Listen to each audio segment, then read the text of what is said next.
This is the Montana Outdoor Podcast, brought to you in part by Rocky Mountain Truck and Trailer in Missoula, home of Boss Snowplows, CM Truck Beds, and Diamond Sea Trailers. Just go to rmtte.com for more information.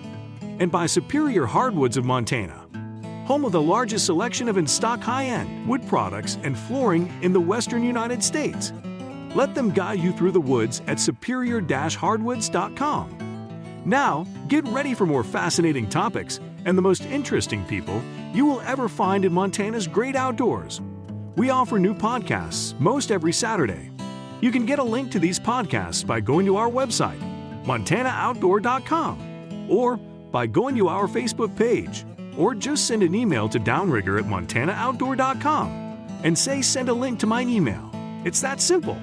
Now let's head out with your host, Downrigger Dale, and see what's going on in Montana's great outdoors. Hey, thanks, Manny. I am Downrigger Dale here on the Montana Outdoor Podcast. You know, fishing guides are probably one of the greatest sources of information you can find. You know, especially if you want to learn about a body of water that you've never fished before, or maybe you want to learn about a species of fish that you've never targeted, or maybe one that's eluded your hook since you've ever started fishing. Today we're going to talk with one of the premier fishing guides in Montana, Jason Mundel of Ripp'n Lipps Guide Service. Now, Jason is a two-time Montana Angler of the Year. He has spent a lot of time with myself and the Captain, though, you know, he may not want to admit that, but he has. He specializes in finding and catching trophy walleye, and if you ever go to his Facebook page, the Ripp'n Lipps Facebook page, you're going to see some incredible photos of walleye that he's gotten for his clients, and that on both Fort Peck Reservoir as well as, you know, other water bodies or bodies of water all around northeastern Montana. Another great thing that Jason is a credible resource for is electronics. And I think finding fish with electronics is probably one of the more misunderstood things that and underutilized things that fishermen out there do. And they're complicated, yeah, and they can be a little tough, but once you learn them, they can be an incredible resource. So we're going to pick Jason's brain a little bit on how to better utilize those.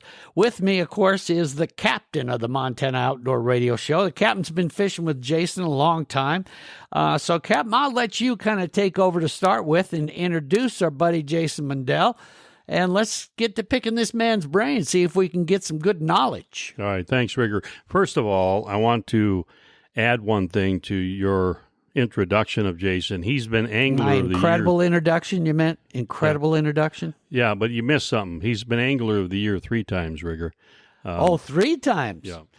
And also, you mentioned that he fishes the lakes in northeastern Montana. He fishes lakes all over Montana. And I can tell you this, that he's originally from Coram, which is up in the northwest part of the state, and he mastered Noxon Reservoir, which isn't a very easy walleye lake to master. That is not. He has been out the Flathead Lake, doing the lake trout, obviously, along with the whitefish bite. And, you know, Jason is one of these guys that I consider the best walleye. And I know I'm going to get in trouble for saying this, but I think he's the best walleye guide on the lake and on Fort Peck. And here's why. Because if you consistently look, now everybody can catch fish. Recently, for me, I can catch fish when the fish are biting. I just got to find them.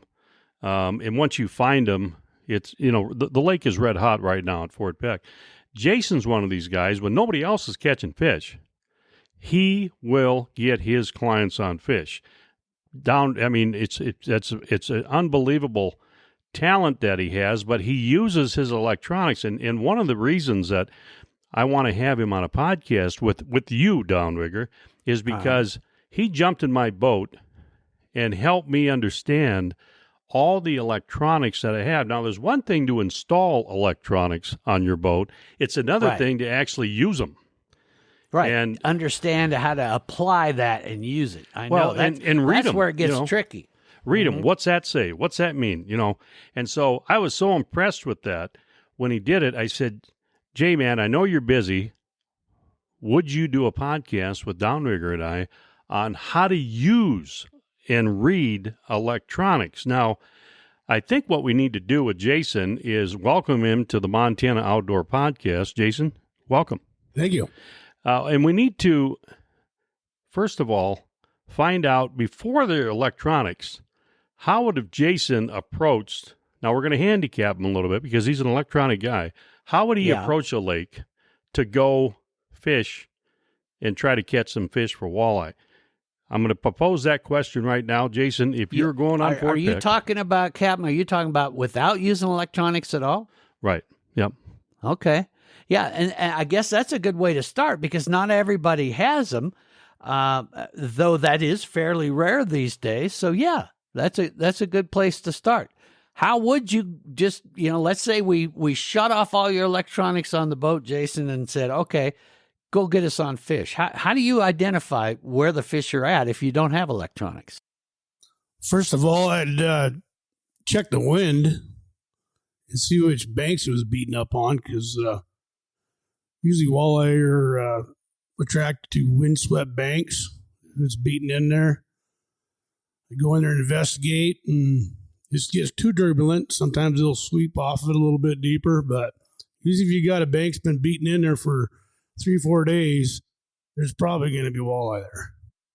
And that's what we often hear is people say, well, let's find the mud line. Where's that mud line coming off the banks from where the water's beating in? Is that what you're talking about? Exactly. Mm-hmm. Yep, mud lines are bank. Even with today's electronics, I always look for that windswept bank. And it pays dividends. And then when you identify one of those, okay, I mean, let's say you're out on Fort Peck, which is, a huge body of water. And so you're seeing, could be miles and miles of mud line going down that bank.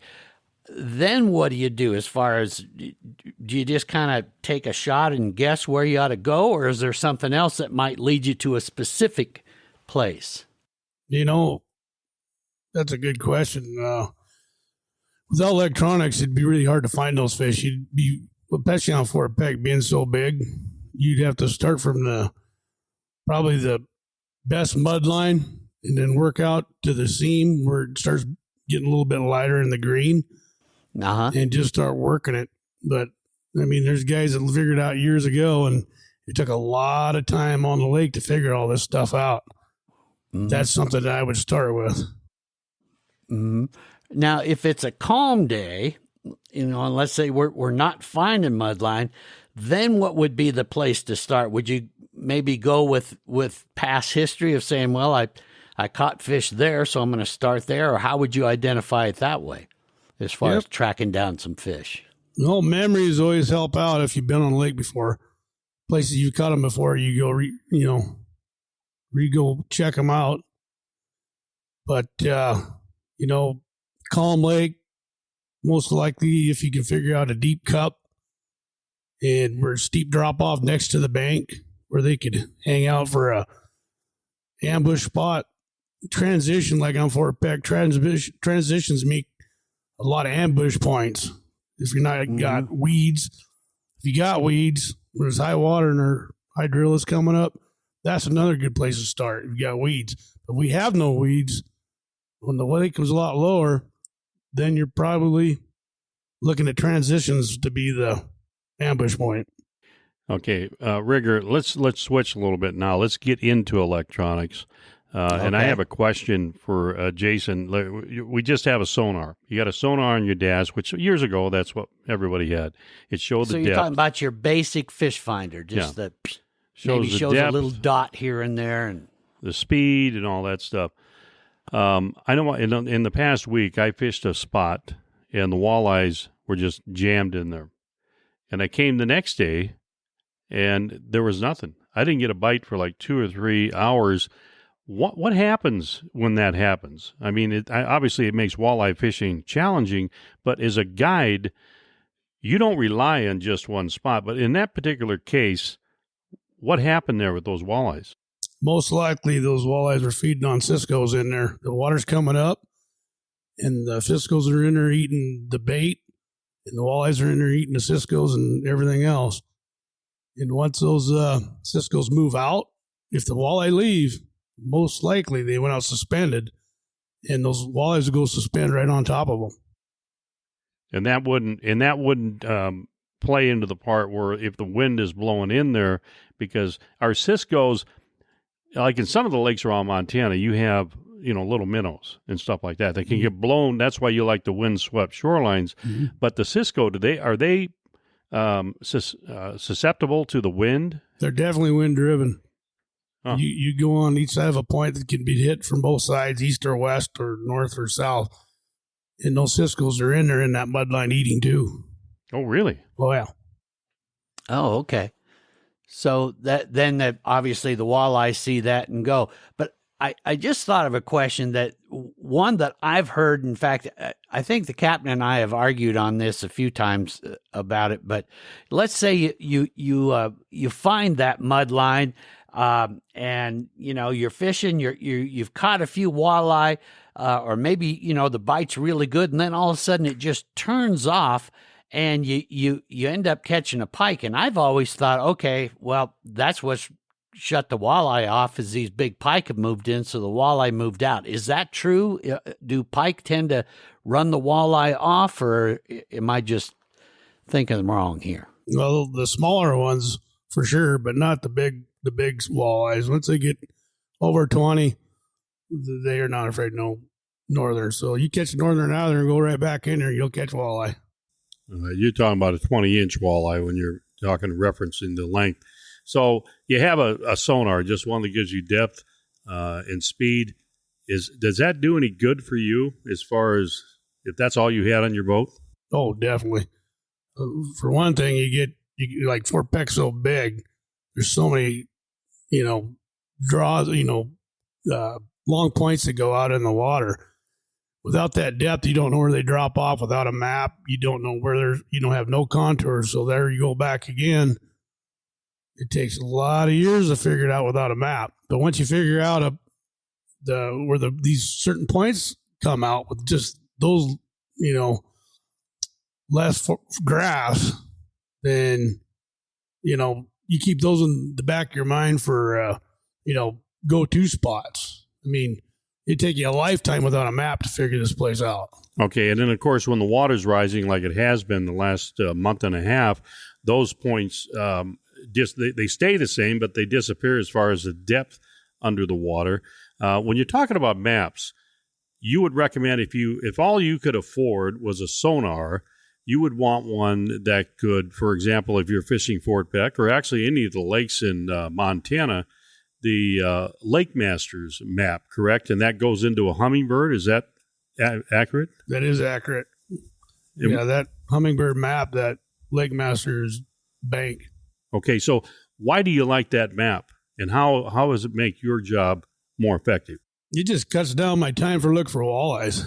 Once I know the presentation that they're on, whether they're inside cups or out in main lake points, I can sit at home and put waypoints on where I'm going to go attack walleyes to look for. So if I get off the lake, it's okay, I was catching them in the cups, steep cups right up close to the land, up deep in, tied up against the bank. I'll start locating those places on the map, and I'll go investigate looking for fish.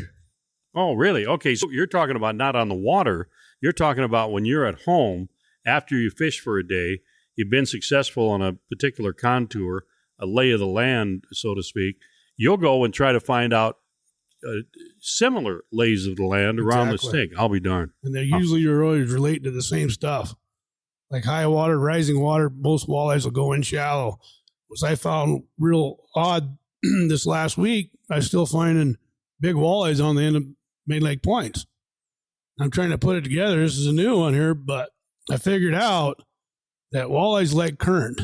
So out there in the middle of the pines, we got a lot of current out there right now. The other day on the end of that point, I was going west, and at 1 mile an hour, my bottom mounts were really dragging back there. So, I mean, there's a lot of current. I had to slow down to 0.5 to get the presentation I wanted. And then when I turned around and went to the east, I had to pick up my speed to 1.5 mile an hour to get my bait to turn. So that that told me is like the reason these walleyes are on this point because they got current, and all walleye like current in their face. And why is that? Is that because that current's bringing the bait towards them? Is that what's, or exactly? Is that just okay? And that's something they do. Mm-hmm. Like the milk hasn't ran for several years. So a lot of the walleyes were coming up the main rivers. That's why it was so successful up here below the dam and all these dredge cuts, because the milk wasn't running. They like to run up into the current. Now the milk blew out this year. A lot of walleye went up there. Well, that makes sense with what you were saying earlier, Jason, as far as they're an ambush predator. So is what they're doing is they're always looking for that advantage of, okay, can I use the lay of the land here to kind of disguise me and wait for the bait fish to come towards me, or use that current to say, okay, I'm a strong swimmer. I'm a big old walleye, so I'll let the current bring the fish to me, and they ain't no way they're going to get away from me if they get close enough. It's because if you got current, that means you got high waters, and that means new places for them walleyes to go eat. Mm-hmm. Well, they're a pretty incredible fish, I got to tell you. Jason, we're going to take a quick break here and talk about one of our great sponsors who, obviously we wouldn't be able to do this podcast without them. And when we come back, let's talk a bit about upping the game a little more and using a little more sophisticated electronics and how Jason would use that. But in the meantime, Captain, let's chat a little bit about our friends there at Rocky Mountain Truck and Trailer. This is a sponsor who's been with us right from the beginning of our podcast and really has done an incredible job. Captain and I have sent quite a few people to them, especially people that, Captain, might have a specialized need. And that's what I love about Rocky Mountain Truck and Trailer is they're not just some guy, that set up shop in a parking lot. I mean, these guys are trailer experts. For example, talk a bit about your special need that you had for your gooseneck trailer and how they were able to diagnose what you needed and get it done. Are you talking about the Rocky Mountain Truck and Trailer, or are you talking about the mental hospital I generally go to for that special need? Well, I don't want to violate HIPAA, but I think most people have, if they've met you before, know that, the mental hospital is probably something that you utilize often. But in this case, I'm just talking about Rocky Mountain Truck and Trailer. Okay. All right. Well, I had to have a hitch because when I bought my new pickup from Missoula Chevrolet in 2020, the hitch that I had was a Reese's hitch, and they didn't have the under carriage to it. You have to put a frame underneath on your frame, and they didn't have that because I'm talking about Reese's didn't have that because they actually quit making that frame for that hitch about 3 or 4 years ago. So I called up my buddy Josh over there at Rocky Mountain Truck and Trailer, and I said, "Hey, can I get a hitch? I need a hitch. I like the Reese's, but I've heard a lot of good things about these M&Ws." And he goes, "Yeah, that's what we do. We like those because it'll also install a gooseneck ball as well." And I said, "I don't want to have any markings if I want to take that trailer hitch off of my pickup in my bed." And so he said, "This is the one for you." They did the job, installed it, and that was great. So when I drove in there, I saw Josh and I go, "Wow, how many snowplows?" Now, we're not supposed to be talking about snowplows right now, but I can't forget the winter we had last winter. It's 100 snowplows right now, Boss snowplows stacked up. Really? And he's one of the largest snowplow dealers. And if you're thinking about a snowplow, this actually, oddly enough, is the time of the year where you want to actually, talk to Josh about that because he is willing to talk to you about snowplows. But they also have CM truck beds. And of course, they have the trailers, the Diamond C trailers, and they're the dump trailers. I love them. The trailer I have, I can't imagine why I didn't have one before or now. And I bought one last year. So anyway, that's Rocky Mountain Truck and Trailer, RMTTE.com. And stop in and see them. They're in Missoula on Expressway. Yeah, you're gonna love them, and they'll help you get the job done. Now back to Jason Mundel, one of our favorite guides in the great state of Montana. And Captain, let's up the ante a little for Jason here. So we've talked about having no electronics, and then we've talked about your basic sonar showing you depth and speed. So which level do we want to take it up to now? Okay, there's sonars. Like, for example, on the Hummingbird, one of the, and I think Lowrance has it possibly, and maybe Garmin does, maybe they don't.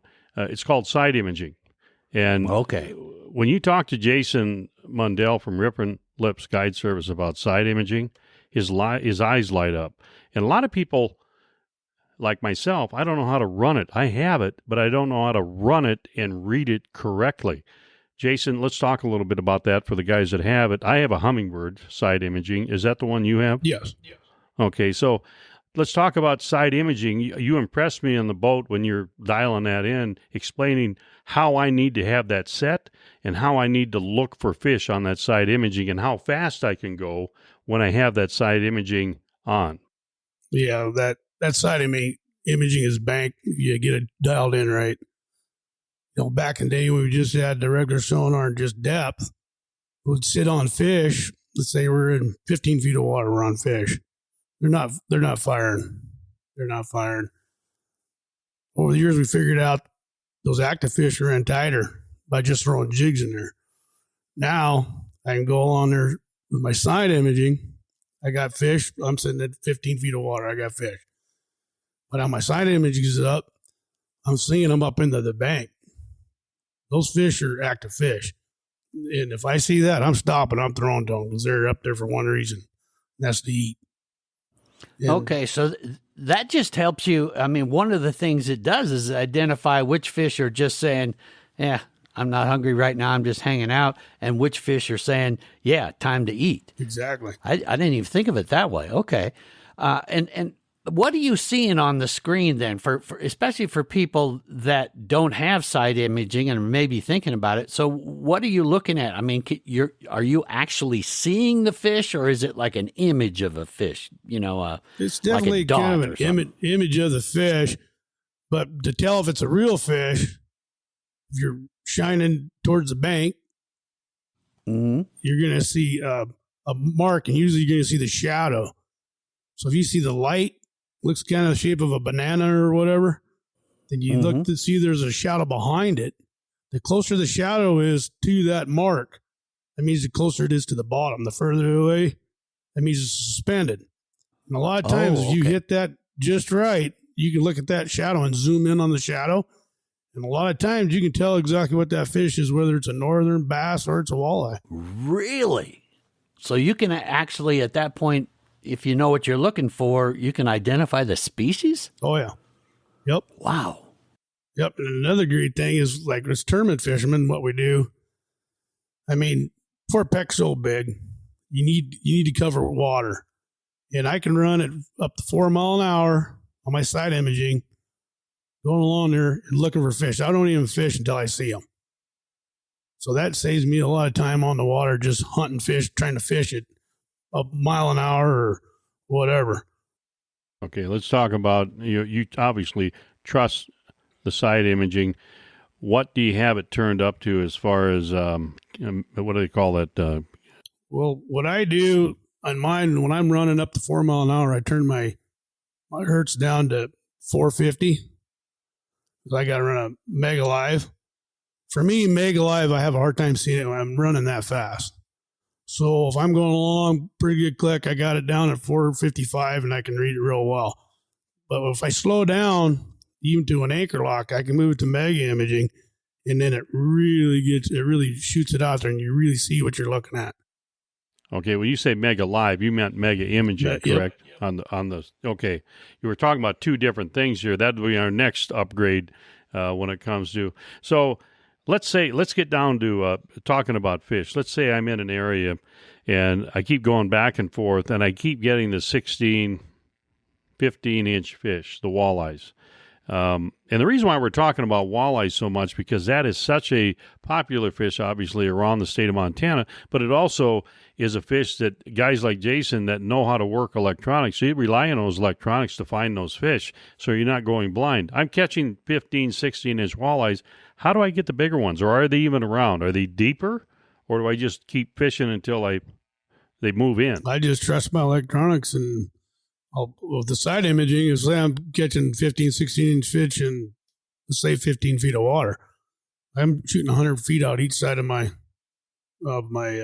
sonar, so I'll be able to see that fish. He's on the outside, and if you don't see him, most likely they're not there. Okay, so you also mentioned to me, I think it was Graves Point or Sage Point, you saw some big females that were deeper, that were laying down there about 15 to 20 feet, where everybody was focusing more on the shallow at that time. That was like 2 weeks ago or something. So how did you know they were females, and how do you know how big those fish really are? Basically, by just the size of the image I get from my side, and when I run over top them with my 2D and my down imaging. So if my 2D is right above my down imaging, I see a mark on my 2D, and I concur it with my down imaging, which is right below it. If I see a big block on that down imaging, it's a big fish. Okay, so you're actually, we've established that you can probably tell species, but this can even help you find the size you're looking for?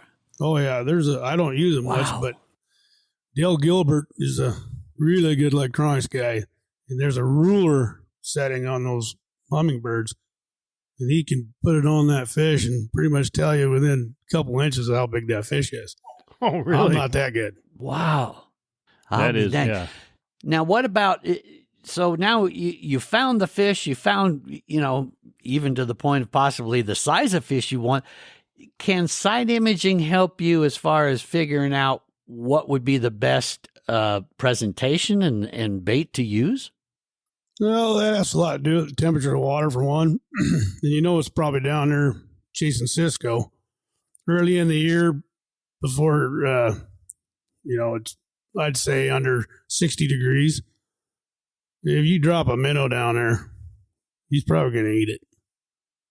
Then as it warms up into warmer temperatures, you get in your high 60s, 70s. Crawler presentation will take care of it.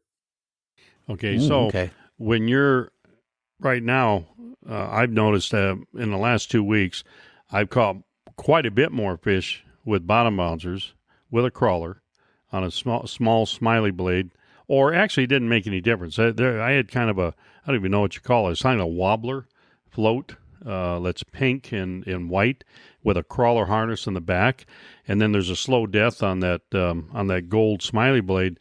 But it seemed like the guys that were jigging slow, the guys that were just hardly, barely moving, were not catching fish. Are you seeing that? And how do you know when to transition into that bottom bouncing mode? It's trial and error, for one, but I go off temperature a lot.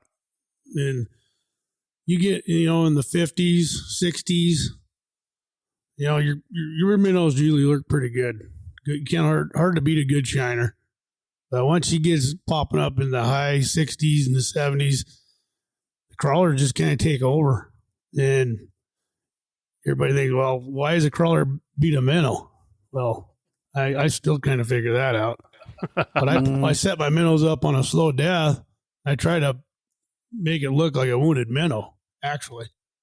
Oh, so when my crawler's spinning, it looks like a wounded minnow. So you put a bead in front of it or a white float that looks like an eyeball like Cisco's got. I think that gives it more of the presentation than actual being a crawler. Okay, so back in May, we were down the dry arm. I was with Gary Reeb, and we were fishing for like 3 hours. And we were using jigs tipped with minnows, and we did not have a bite. So I get a hold of Jason. He was fishing down there, and I said, "How you doing?" He goes, "We caught a couple," and actually he caught more than a couple. And I said, "What are you using?" He goes, "Paddle tails." So Gary Reeb takes the jig or whatever he had off there. He didn't take the jig, but he just replaced the plastic which I think it was a twister tail or something, with a paddle tail with no bait. First cast, you got a 29.5-inch walleye. Whoa. Second cast, you got a 35-inch northern pike. Holy Why would smoke. they take a plastic before they would take a live bait? Well, the deal is when those fish are up there feeding like that, they just came off the spawn and they're recovering. When they go up shallow, when that water's coming up, they're aggressive. When big fish go up shallow, they're there for one reason, and that's to eat. And the quickest way to extract them out of there was a paddle tail. With usually I use like a 3/8 to half-ounce jig because I want to fast fall because they're really aggressive. So I pitch that paddle tail in there and I rip it up and let it fall. It falls fast, and they just react to it and they just pound it. So what about when you're going to go? Let's talk like recently. Some of the guys have been using shiver minnows or Ripp'n Wraps. Ripp'n Wraps and shiver minnows, do they work as well when the water temperature is cooler versus getting warmer, like up in the upper 60s, lower 70s? I think those presentations work at all times. I know a couple of really good anglers in the series, and they use them cold water. They were using them at Crooked Creek, and they catch fish on them. And just because the water's cold doesn't mean a walleye can't move fast. And some of these guys are just really good at that shivering. I mean, I'm not really good at it. I've caught fish on them, but I need to spend more time with it because they can extract big fish in a hurry. Now, let's talk about depth in that. Let's say I'm not targeting walleye. I'm wanting to target, say, lake trout or something like that. Can the side imaging go very deep at all? It Jason? doesn't really, I mean, you're better off with your down imaging and your 2D. Okay. Yeah. So really side imaging is more targeting for those fish that are feeding in the shallower waters then. Well, I go out 30, 40 feet and say, oh, well, that's pretty good over, 50 feet, you're probably going to be struggling on it. Okay. Rigger, I'll say this about Jason, that he loves the walleye guide. And lake trout guide, he loves to do that too because you use electronics to find them. You go over them and you jig them up.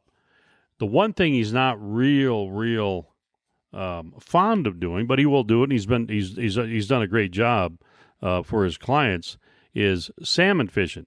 Because in electronics with salmon fishing, it's not as an exact science, is it, with salmon fishing in Fort Peck Reservoir as it is with walleyes and, say, lake trout? Yeah. And by the way, just let me interrupt you for a second. For those of you that maybe have never fished Fort Peck that are listening to this podcast, when we talk salmon, these are king salmon that they plant into Fort Peck, and a lot of fun to catch. So go ahead, Jason. So, basically I kind of just started figuring things out with my, down imaging and my 2D, that I'd see fish like salmon. I figured there were salmon suspended in about 55, 60 feet of water, if not a little shallower. And just started watching my electronics and seeing vapor trails coming down. And then I'd watch my baits and I get a salmon. So when you say vapor trails, what are you looking at there? What does that look like? Your 2D will pick it up. It's a streak from a fish diving. Okay. And I believe that those salmon see them flashers and just like a bait ball, they see that down below. And if you're down there 10, 20 feet below it, they're going to head down there to bust that bait ball up and eat something. Mm-hmm. I think that's what they're attracted to. But it wasn't for the electronics, I wouldn't be able to see that. I used to pull right up into them, and if wherever they're suspended, I'll pull up right into where they're at with no bites, and I drop down below them, then I get them. It's just trial and error. Just something I learned. That's what I do. And won't be long that folks are going to start targeting those kings again, usually towards later in July. That's when you want to get after those. And if you've never done that on Fort Peck, folks, you got to try that. By the way, Rigger, let me interrupt you.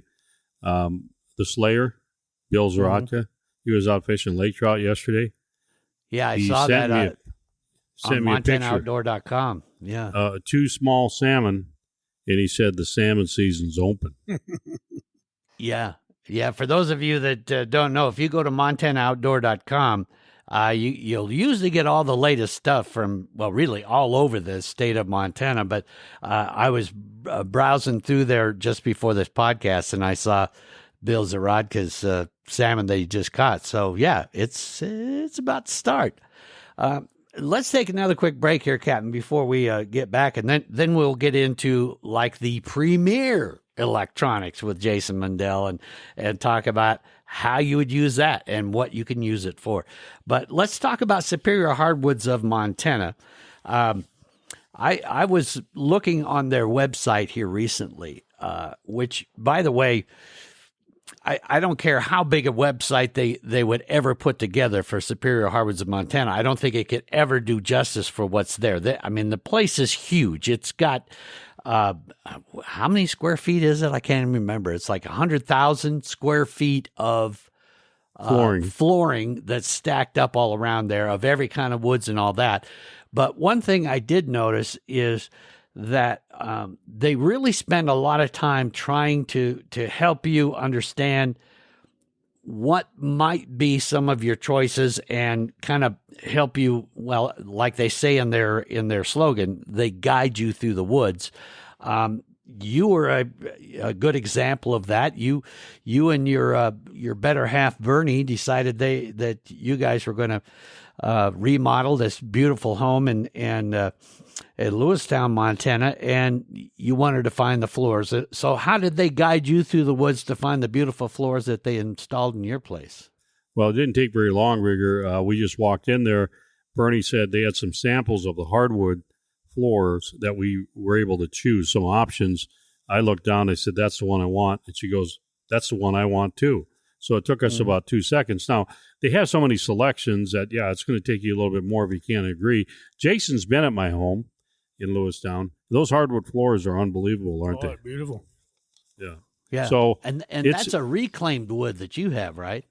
Yes, it is. It's reclaimed, and they tried to reclaim it many times because I haven't paid for it yet. No. And it's a little tough to do that, but they got to get a hammer and a claw. And, No, but what we're talking about, that's from a older wood that's been pulled up. I don't know where your wood came from. Did they tell you where it came from? No, I didn't want to know where my wood came from. I just wanted to know that I could walk on it, and I could walk, like a man on my wood without taking my shoes off. The style of it, though, is really cool in that you can see like the old sawmill marks and stuff. I mean, it really gives a great character, and that's something that Superior Hardwoods of Montana can do is, if you want that, or, maybe you want just the, traditional hardwood, brand new hardwood and that. So they can do it all. Yeah. Superior Hardwoods, real simple. It's a family owned business. John, Corey, and then Shannon can help you out, and they'll guide you through the woods. Just go to superior-hardwoods.com and check them out. They're in Missoula, but you can go on their website and gives you all the information. Yep, go see him. So let's go to the next level with Jason Mundel. So we've talked about no electronics, then your basics, then we got into side imaging. Where are we going next, Captain? Okay, we're going to go to it's a technology. It's fairly new. It's new to me, but it's not new to guys like Jason. They used it for ice fishing quite a bit, but they also put it on the boat now, and it's called Live View. And Garmin has a Panoptix. That's the model that Jason has. Humminbird has a Mega Live, they call it. I don't know what the Lowrance one is. It's Target walleye. Okay, Target. And so, Jason, let's talk about Target Live. Let's talk about the advantages of this new technology when you combine it with, like, for example, your side imaging. Oh, it's incredible. So when I'm running down a bank 4 mile an hour, I'm looking on my side, looking for walleye, and I see some on my side that I think those are walleye. I'll stop an anchor lock, and then I'll turn my pan on there and verify. So I verify over there. If I see spikes, and I'm throwing at them, I got bogeys. Okay. Now, when you say that it's live, I mean, is this, what are you seeing? Is it actual video of fish, or what are you seeing on your screen? Yeah, when you see the walleye out there, it looks like a spike to me. And you can see bait balls up in there too. The Cisco bait balls, you'll see them all suspended there. But I look for a spike. A lot of guys got their ideas about it, and they're real good at it. And I throw at every spike. If it don't look like a tree or a stick, and a lot of times if it's swimming, it's a fish. So, and what's nice about that pan optics, your side imaging, you don't know what direction it's going. But with the pan optics, you can pan one way or the other, and you can get in front of that fish and throw in front of that fish. A lot of times they're just sitting there. But usually, if you got one off the bottom and he's swimming left or right, he's up there for one reason, that's to feed. And if you can get in front of him, you'll get him.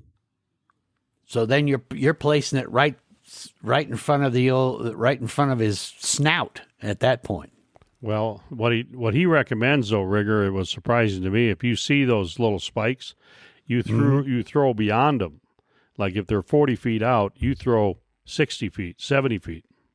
So that then you bring the two are meeting. Okay. Yeah, you bring back the lure or whatever you're using. Now, has it helped you? Because one of the things I found out is that when I'm trying to use that and read it when I'm trolling, I find it's a little bit tougher for me to figure out. Do you use it more when you are in spot lock? Yeah, I do it when I'm rigging too. If I'm rigging, I'll have it set at a 45 watching the bank. So if I'm seeing stuff on my side imaging, and then when at a 45 I got it angled, I'm always looking down at it, and it'll pick fish up.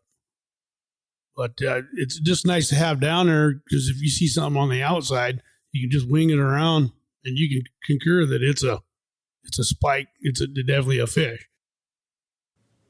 So is this more used for jigging then, or you're actually on anchor lock, and you're throwing at the fish and jigging them? You're not trolling or anything like that with this side imaging, right? You can do both. But for throwing jigs, being stationary, it's incredible. I mean, you just pan around there and you got a spike out there, whether he's moving or not. And it looks like it's probably a walleye, or it's a target. It's always a target, whether it's a carp, walleye, northern, or whatever. It's a target where normally you'd be thrown into dead space. And you use it long enough, sooner or later, with the side imaging, you can kind of figure out that's probably a walleye, Okay, so a couple of days ago, we were out fishing. I was out fishing with a couple of guys, and we were pulling bottom bouncers, and we were following this 15-foot ledge, and we were catching walleyes. Well, this two guys pulled up, and they anchored, and he was focused in the front, on the bow of the boat, on his live imaging. He had a Garmin. He had it actually in a milk crate, because that's where some of these guys will carry it. It's easier to carry it around with a battery and everything. And then he put the transducer over the side of the boat. The one disadvantage that I see with that is that he was not catching. He caught like one fish, and we had ended up catching about 10 or 12. I think it was just the method of fishing. He knew the fish were there. He could see them, but they weren't taking his jig. Maybe he could have switched to maybe a more aggressive approach, because he wasn't really, like if you're with a shiver minnow or, one of those types of applications, you're really jerking that thing up, and maybe the fish would react to that. But then the guy in the back of the boat, he's bored to death, because he can't see what this guy's looking. This guy was enamored by that live scope, but they weren't catching any fish. So in that case, you're a guide, a good guide. You're not going to sit there and just look at this thing.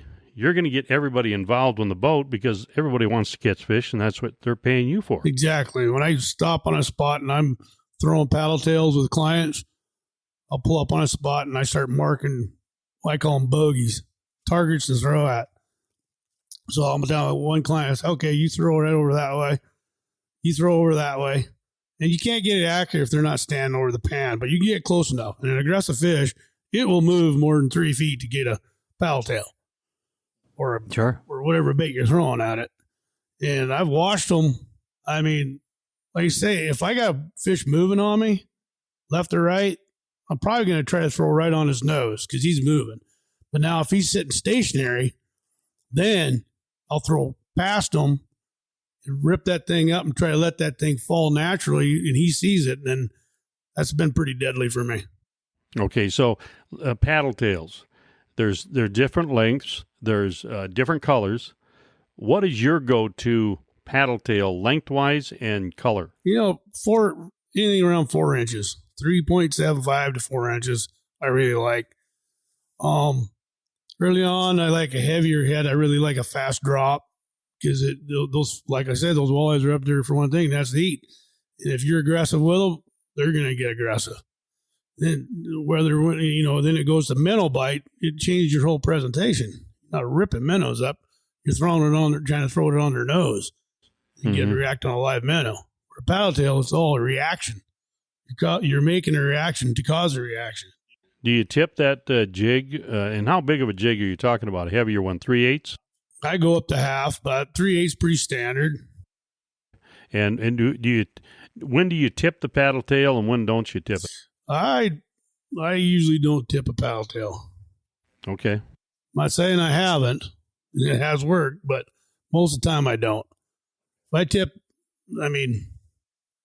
I've just learned it. It's a real aggressive presentation, and they're either going to take it or they're not. Mm-hmm. So normally I'd back down. If they're not going to take it, maybe I'd go to a shiner, pitch it in their little subtler presentation. Let me ask you this, Jason. So, you as a guide, you're looking at that thing, and then you're telling your clients in the back of the boat, okay, like you were just saying, throw this way or throw that way.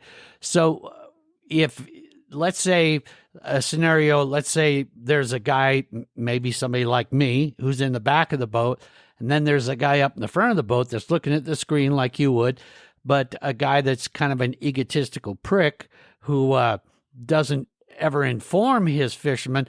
What would be a good way for the average person then to be able to use that, but also help inform other people in the boat instead of being a selfish fish hog? I guess you know who we're talking about. Somebody like the captain, for example.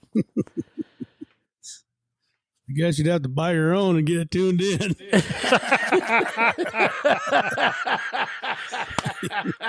Yeah, I think not wearing my hearing aids is a good first step. When I'm in front of the boat, so I can't hear him in the back of the boat.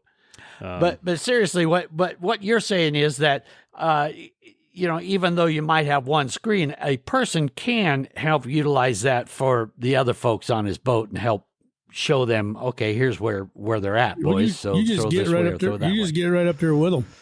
And I'm telling you what, there's a couple teams out there that are really, really good at it.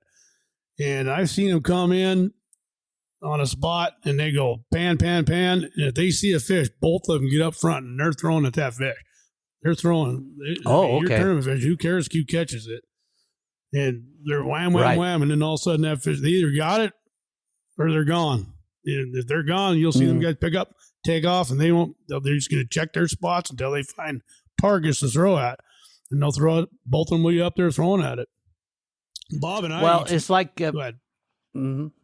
It's like recently we did a podcast with the two fellas that won the Crooked Creek tournament. And one of the things that they commented on, because I said, what has that really done for you guys when you're using that for tournament fishing? He said, really, what it has helped me the most is it's telling me what isn't working. So I know when to switch up, that, I'm throwing this stuff at them and I know there's fish there, but they aren't doing anything. And to me, that sounds like a hell of a good thing to do, because you're at least using your time right, that if you're around fish and you keep beating your head against the wall, throwing the same thing, is that kind of how you use it too then, Jason, is to help identify what's turning the fish on and what's not? Oh, for sure.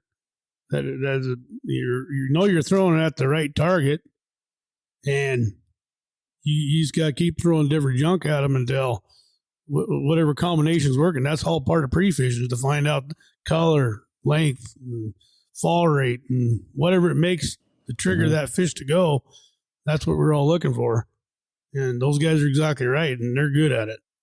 And some of the things that, for example, if you're a really good jig fisherman and you like to jig, but you know what, the jig bite's just not there. Or if you're a really good bottom bouncer fisherman, but that bottom bouncer bite isn't there, you're best learn to do some other forms of fishing. And that's one of the things that when I first came to Fort Peck over here, I never used jigs at all. And old Brian Olson got me going on them. He showed me how to tie two lines together, and it's come in. I mean, it's so enjoyable because you're not tied to one. You're not a one-trick pony, so to speak. And that's kind of what you do. What's the easiest method that you utilize for your clients, or, as far as your clients go? Some outfitters I've talked to, some guides have said, I just want them to jig. Some said, I just want them to, actually, they kind of shy away from bottom bouncing sometimes because it's a little bit more complicated. I don't know why that would be, but, what about you? How do you feel about the different methods of fishing for walleye? I mean, it's pretty easy to rig, with a heavy bottom bouncer. It's pretty easy to get somebody to figure out how to catch fish with that. Jigging's another game, and it's all a learning process. And I can't think of anybody I didn't teach in a short time. How to get the presentation right to get to catch fish, to be successful.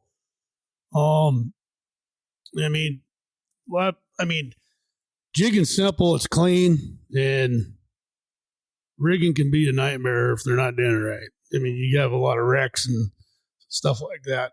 But the thing about jigging, one of the things I had in my mind is you're more aggressive with jigging, where, for example, Brian, and I've seen you do the same thing, you just kind of pull it back and a slow presentation, and that's more effective. Now, maybe that's not more effective in certain times of the year when they're looking for something more aggressive. That's when you would probably switch to maybe a shiver minnow or, something like that. Yeah.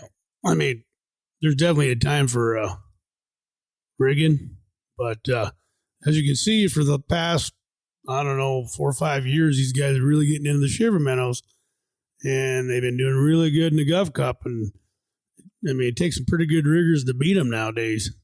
Rigging still has its place. It's always going to pull big fish, but if you're using a pen optics and you're targeting one bogey and it's a big fish, you can throw at that from one point many, many times by the time it takes you to come around with a rig and troll across it, or you can just sit there and just throw at it. Yeah, just hammer on it. I used to watch Jake and Jeff Monroe, like Gov Cup last year. They came up on railroad, and we stopped on 2 different points at the same time. And I'm not kidding you, within 10, 15 minutes, they had almost all their fish. Bang, bang, bang, bang. Jake Monroe and Jeff Engler. Oh boy, it was impressive. I was Bob and I were rigging, and all those guys started going towards them because they were catching the fish, and they left the big ones for me. So I turned around and got some good ones. But still, they went through it so fast. They were just bang, bang, bang. It's so much quicker to throw a jig out there on top of your target than try to troll across it. Right, turn around and troll. Because then the guy in the back of the boat is sitting there daydreaming, and then his lines, he doesn't work those lines because they get caught up in the motor and the prop and everything, and then he starts chewing out me because I turn too sharp. But that's what I'm trying to do. I'm trying to get back on those fish. Yeah, and he's got to pay attention selfish. to that. You're just being selfish, and you're just going to get to where you want. And who cares about the guy in the back who's trying to keep all this crap out of your motor? But we won't get into all that. Now let's talk a little bottom line here, Jason. So give us a rough estimate of what you've spent in electronics for how you have your boat set now. Probably about close to $15,000. $15,000. So do you feel with that investment of the $15,000, Has this electronics made you a better fisherman when you look back from when you first started and didn't have any of it to now? Is it worth that money? And have you said, you know what, I am a much better fisherman because of this? Oh, definitely. And Okay. I mean, definitely. I mean, learning how to use them is one.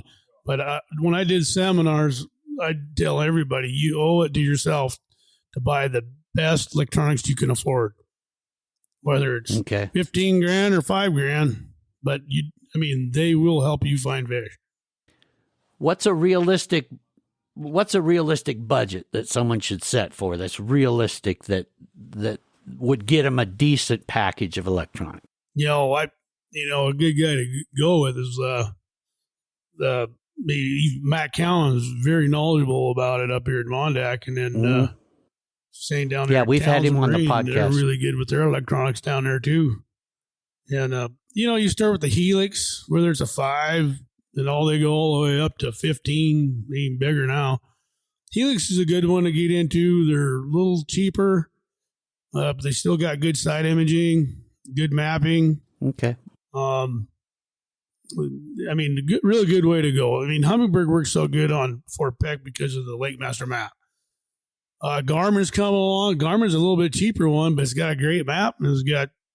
It ain't a bad unit. Now, you buy them, but then how long would you expect? They're talking about not you. You go on, you guide. You have 80 trips a frickin' year. You're using them all the time. What about a weekend warrior that goes out there? How long is it going to take him to understand how to work these things? Or how would you recommend he find out how to work them? Because it's one thing to go to a seminar, but it's another thing you got to be on the water. You got to use this stuff and start understanding what it's telling you. A good way to do it is hire a guy that's knowledgeable about his electronics, or a buddy that wants to put in the time. But if you want to pay a guy to go out there, he's going to show you. He's going to teach you everything he knows. Yeah. And the other way is a lot of YouTube videos over the winter when there's ice on the lake. You get a dang plug in from Humminbird, and you can plug everything in. You can practice all that stuff sitting in your recliner. Oh, good idea. Oh, really? Oh, yeah, you can practice doing all that stuff. That's a good idea. Yeah. But I think, and we've said this many times on this podcast, that really a great way to learn and understand whether you're on a new body of water and you need to figure it out, or like you're saying, to really get a better idea of electronics is to hire a guide. Well, obviously somebody like you. How do folks get in touch with you, Jason, if they'd like to book a trip with you and go out, which I highly, highly recommend they do. I think you're going to cut your learning time way down. You're going to be with a pro that really understands what he's doing. How do they get in touch with you to do that? Either come on Facebook on my page on Facebook, Ripp'n Lipps Guide Service, or I got a website too, but it's Ripp'n Lipps Guide Service, yahoo.com. And then your phone number. It's 406-253-3028. Good way to get a hold of me. Repeat that one more time, that phone number. 406-253-3028. And for those of you, when you came to this podcast and clicked on it and you're listening to it now, if you go right back to that page, I'm going to put a link to Jason's website, a link to his Facebook page, and I'm going to post his phone number there. So all that information is waiting for you right there, those of you who are listening to this podcast now, and that'll get you in touch with Jason. I highly, highly recommend doing it. And Jason will you go pretty much anywhere, or where would people, is it mainly Fort Peck for you, or where can they hire you to take them out? Fort Peck's the best place. I live up here. And, if any place is one place to learn, and it's Fort Peck. It's a phenomenal lake. If you can master that lake, you're going to master about anywhere. Yeah. All right. Well, there you go. Captain, you got any final thoughts before we wrap it up and get ready to go fishing ourselves here? Yeah, I just want to compliment Jason. It's been a pleasure knowing him over the years, and He is not selfish with his information and his passing on knowledge. Right. He's in the business to catch fish, and I can tell you this, he is busy. I mean, very busy, and we're lucky to actually get a hold of him and have him come to the headquarters here at Park Grove to actually do this podcast, because he just got off the water today. If you're not familiar with these guides and outfitters, they deal with Mother Nature all the time. Then they deal with fish that are not cooperative sometimes, and it's a tough job, and the expectations are high sometimes for somebody that pays them the money that they're going to pay him. But this guy right here, Jason, he'll get you on the fish if anybody will get you on the fish here in Fort Peck. Mm-hmm. Well, I encourage you to do it. We will have all Jason's contact information, like I said, there, and you'll be able to get in touch with him. If you're thinking about this summer, I would book it as quick as you can, because top guys fill up quick. So do that. Jason, thank you so much for spending time with us and joining us, and I look forward to getting out on the water with you soon. Thanks, buddy. All right, Jason Mundel, Ripp'n Lipps Guide Service there. Folks, there you have it. Hopefully, this is going to give you some good information of where to start and how to get involved with those electronics and do it the right way. And Manny's got some information for you. He's going to come on here in a second and give you all that. Until we meet again, folks, be careful out there, have fun, and enjoy the great outdoors here. And thanks for listening to the Montana Outdoor Podcast. Thanks for listening to the Montana Outdoor Podcast. It has been brought to you in part by Superior Hardwoods of Montana, home of the largest selection of in-stock, high-end wood products and flooring in the western United States.